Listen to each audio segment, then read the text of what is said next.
അമ്മയുടെ ജീവിതത്തിന്റെ ഒരു പ്രത്യേകത, അമ്മയുടെ സുഖദുഃഖ സമ്മിശ്രമായ വിചാരങ്ങൾ അത് കുടുംബത്തിന്റെ അച്ചാരമാണ്.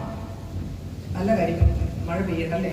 അപ്പൊ തീർച്ചയായിട്ടും ഒരമ്മ എങ്ങനെയാണോ അതനുസരിച്ചായിരിക്കും ആ കുടുംബം രൂപപ്പെടുന്നത്.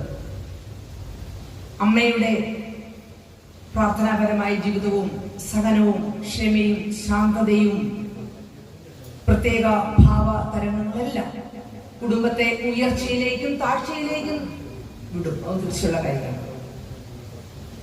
കുടുംബത്തിൽ അമ്മയൊരു മെഴുകുതിരിയാണ്. ആ മെഴുകുതിരി കത്തി പ്രകാശിക്കണം. അമ്മ ഉരുകി തീരും.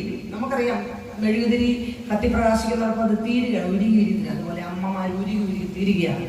ഭർത്താവിന് വേണ്ടി, മക്കൾക്ക് വേണ്ടി, കുടുംബ സാഹചര്യത്തിന് വേണ്ടി, കുടുംബത്തിന്റെ ഇല്ലായ്മയ്ക്കും എല്ലായ്മയ്ക്കും വേണ്ടി, മക്കളുടെ ഭാവിക്ക് വേണ്ടി, സുഹൃത്ത് വലയത്തിന് വേണ്ടി, നമ്മമായി ബന്ധപ്പെട്ട എല്ലാവർക്കും വേണ്ടി ഉരുകുന്ന വ്യക്തിയാണ് അമ്മ. അമ്മയുടെ കരുതലും അമ്മയുടെ സന്തോഷവും അമ്മയുടെ കണ്ണിലെ തീഷ്ണതയും അമ്മയുടെ ഹൃദയത്തിലെ നേരും നിറവുമാണ് കുടുംബത്തിന്റെ അടിസ്ഥാന ശില. ആ കുടുംബ ബന്ധങ്ങളൊക്കെ നവീകരിക്കുന്ന അമ്മയിലൂടെയാണ്. കുടുംബത്തിലേക്ക് നമുക്ക് ചെല്ലാം. ഞാൻ ഈ കഴിഞ്ഞ ദിവസം ഒരു ജനുവരിയിൽ ജില്ലാ ജയിലിലൊന്ന് പോയി. അവിടെ ഒരു ക്ലാസ് എടുക്കാൻ വേണ്ടി അവിടുത്തെ ജയിലേഴ്സിന് 120 പേരുണ്ടായിരുന്നു. 80 പേര് പുരുഷന്മാരും 20-40 പേര് സ്ത്രീകളുമായി. ആ 120 പേരും ഒരു 3 മണിക്കൂർ ഞാനും അവരുമായിട്ട് ഒരുമിച്ചായിരുന്നു. അവരുടെ കണ്ണിൽ നോക്കി അവരുടെ ഹൃദയത്തെ സ്പർശിച്ചുകൊണ്ട് അവരെ ജീവനുള്ള വ്യക്തിയാക്കുവാൻ എനിക്ക് സാധിച്ചു. ഞാൻ അതെല്ലാം അവർക്കൊക്കെ സന്തോഷമുണ്ടായി. പലവിധ കാരണങ്ങളാൽ, തൻ്റെതല്ലാത്ത കാരണങ്ങളാൽ, തൻ്റെതായ കാരണങ്ങളാലൊക്കെ ജയിലിൽ അകപ്പെട്ടവരാണ്. അവര് ശിക്ഷ അനുഭവിക്കുന്നവരാണ്. അവരുടെ ഏറ്റവും വലിയ വ്യഥ, ഇനി പുറത്തേക്ക് ചെന്നു കഴിഞ്ഞാൽ സമൂഹം നമ്മളെ സ്വീകരിക്കും. അവിടെയൊക്കെ അവർ നല്ലവരായി, അവർക്കൊരു മാനസാന്തരം ഉണ്ടായി. അതൊക്കെ ഒരു പക്ഷേ ഇപ്പം ജയിലിലെ സൂപ്രണ്ട് പറയുകയായിരുന്നു, മാഡം ഇവരൊക്കെ ആത്മഹത്യാപ്രവണതയുള്ളവരാണ്. കാരണം ഇനിയും പുറത്തോട്ടിറങ്ങിയ സമൂഹം എങ്ങനെ സ്വീകരിക്കുമെന്ന്. ശരി, അതെല്ലാം കഴിഞ്ഞ് ഞാൻ പറയാൻ വന്ന കാര്യം അതാണ്. ഇത് കഴിയുമ്പോൾ അവർ 120 പേര് പറഞ്ഞു ഞങ്ങൾക്ക് മാഡത്തെ പേഴ്സണലി ഒന്ന് കാണണമെന്ന് പറഞ്ഞു. അപ്പം ഞാൻ പറഞ്ഞ സമയം എടുത്ത് ഞാൻ അവരെ ഒരു ദിവസം ഞാൻ അവിടെ ഉണ്ടായിരുന്നു. ഞാൻ എല്ലാവരെയും കണ്ടു. ഓരോരുത്തരുടെയും കാര്യങ്ങളൊക്കെ അവരവരുടെ വേറെ ബുക്സ് എല്ലാം പറഞ്ഞു കഴിഞ്ഞപ്പോൾ എല്ലാവരും ഏകസ്വരത്തിൽ 120 പേരും ഏകസ്വരത്തിൽ പറഞ്ഞ ഒറ്റ കാര്യമുള്ളൂ: ഞങ്ങളുടെ അമ്മമാരാണ് ഞങ്ങളെ ഈ ജയിലിലാക്കിയത്. 120 പേരുടെയും മുക്തകണ്ഠമായ സ്വരം അവരുടെ അമ്മമാരുടെ ദൈന്യതയാണ്. എൻ്റെ അമ്മ ഞാൻ മോഷ്ടിച്ചുകൊണ്ട് വരുന്നപ്പോൾ, അല്ലെ ഏതെങ്കിലും വിധത്തില് കള്ളത്തരത്തിലേക്ക് പോയപ്പോൾ എന്നെ ഒന്ന് ശിക്ഷിച്ചിരുന്നെങ്കിൽ, എന്നെ ഒന്ന് തലോടിയിരുന്നെങ്കിൽ, എന്നെ ഒന്ന് സ്നേഹിച്ചിരുന്നെങ്കിൽ ഞാൻ ഇവിടെ വരില്ലായിരുന്നു. അതാണ് ഒരമ്മ.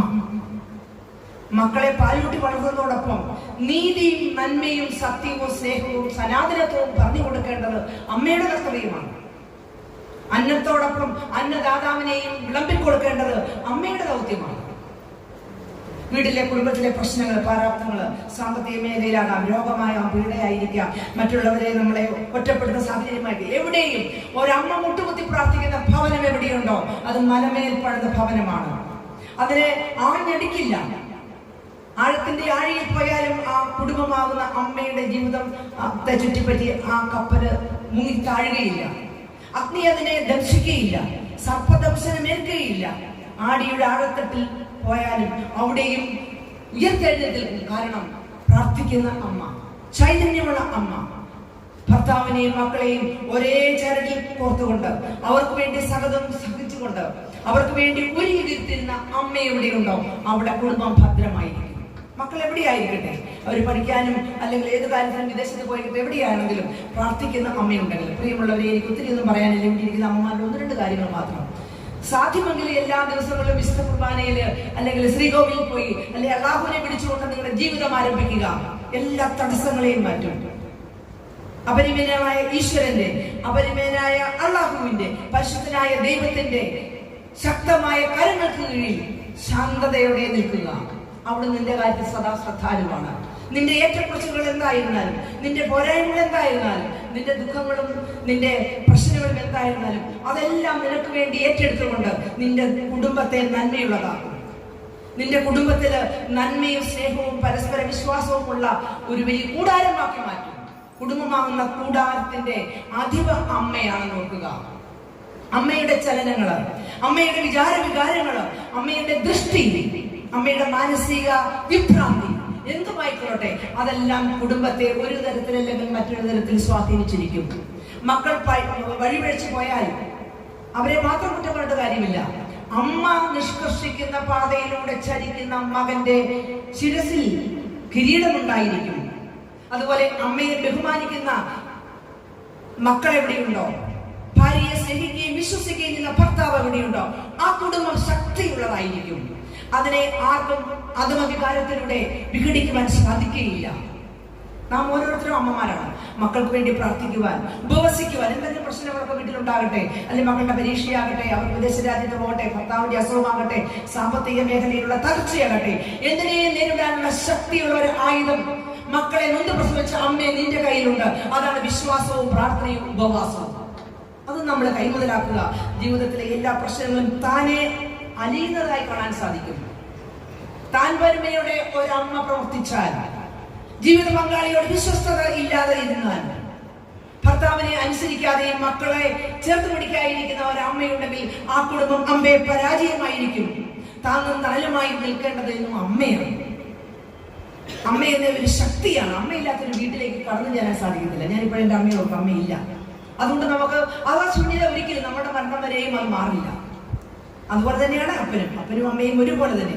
അപ്പന്റെ ബലിഷ്ഠമായ കരങ്ങളും അമ്മയുടെ മസൃണമായ കരങ്ങളും ഒന്ന് ചേർന്ന് തഴുകിയാലേ മക്കൾ നല്ലവരായി വളരുകയുള്ളൂ.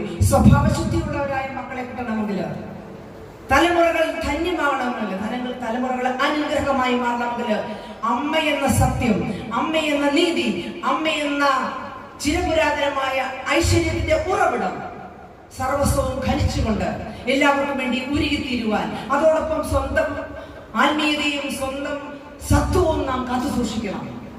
ഒരു സ്ത്രീയുടെ, ഒരു അമ്മയുടെ സ്വകാര്യതയിൽ കടന്നു കയറാൻ ആരെയും അനുവദിക്കാൻ തുനിയരുത്. അമ്മയ്ക്ക് അമ്മയുടേതായ വ്യക്തിത്വമുണ്ട്. അമ്മ പറയുന്നത് ഒറ്റ വാക്ക് മാത്രം. അത് ചെയ്യരുതെന്ന് പറഞ്ഞാൽ ചെയ്യാതിരിക്കുന്ന വിധത്തിലായിരിക്കണം അമ്മയുടെ പ്രവൃത്തി. അമ്മയുടെ നാക്കിന് വാളിനേക്കാൾ മൂർച്ചയുണ്ട്. അമ്മയുടെ നോട്ടത്തിന് നക്ഷത്രത്തെക്കാൾ തെളിച്ചമുണ്ട്. അമ്മയുടെ ബുദ്ധിക്ക് സർപ്പത്തിൻ്റെതിനേക്കാൾ ഗൗരവമുണ്ട്. അങ്ങനെയുള്ള അമ്മമാരായി നാം മാറുമ്പോൾ കുടുംബം ഭദ്രമാകും. ഈശ്വരന്റെ ദൃഷ്ടി എന്ന് നമ്മുടെ മേൽ പതിയും. നീ നിന്റെ കുടുംബവും ഏത് അന്ധകാരത്തിലും ഉച്ചൈസ്ഥിരം പോഷിക്കാൻ സാധിക്കുന്ന നല്ലൊരു ദേവാലയമാകട്ടെ, ഒരു ആരാധനാലയമാകട്ടെ, ഒരു പുണ്യ സങ്കേതമായി അമ്മ എന്ന ജീവൻ മാറട്ടെ എന്ന് ആശംസിക്കുകയാണ്. മക്കൾക്ക് വേണ്ടി പ്രാർത്ഥിക്കുന്ന, ജീവിത പങ്കാളിയെ ചേർത്ത് പിടിക്കുന്ന, ഭർത്താവിന് വേണ്ടി എല്ലാം കാഴ്ചവെക്കുന്ന, സുഹൃത്ത് ബന്ധത്തിന് വേണ്ടിയും മറ്റുള്ളവർക്ക് വേണ്ടിയും ജീവിതം ചെയ്യുന്ന നല്ല അമ്മമാരായി മാറുമ്പോൾ നമ്മളുടെ ആരോഗ്യം മെച്ചപ്പെടും, മക്കളുടെ ഭാവി സുരക്ഷിതമാകും, കുടുംബത്തിലെ എല്ലാ പരിമിതമായ അവസ്ഥകളും മാറുന്നതായി കാണാൻ സാധിക്കും. അതുപോലുള്ള ആർജവത്വമുള്ള, വ്യക്തിപ്രഭാവമുള്ള, താൻ പോരുമയുള്ള നല്ല സ്ത്രീകളായി, നല്ല അമ്മമാരായി നിങ്ങൾ മാറണം. അതാണ് നമുക്ക് ആവശ്യം.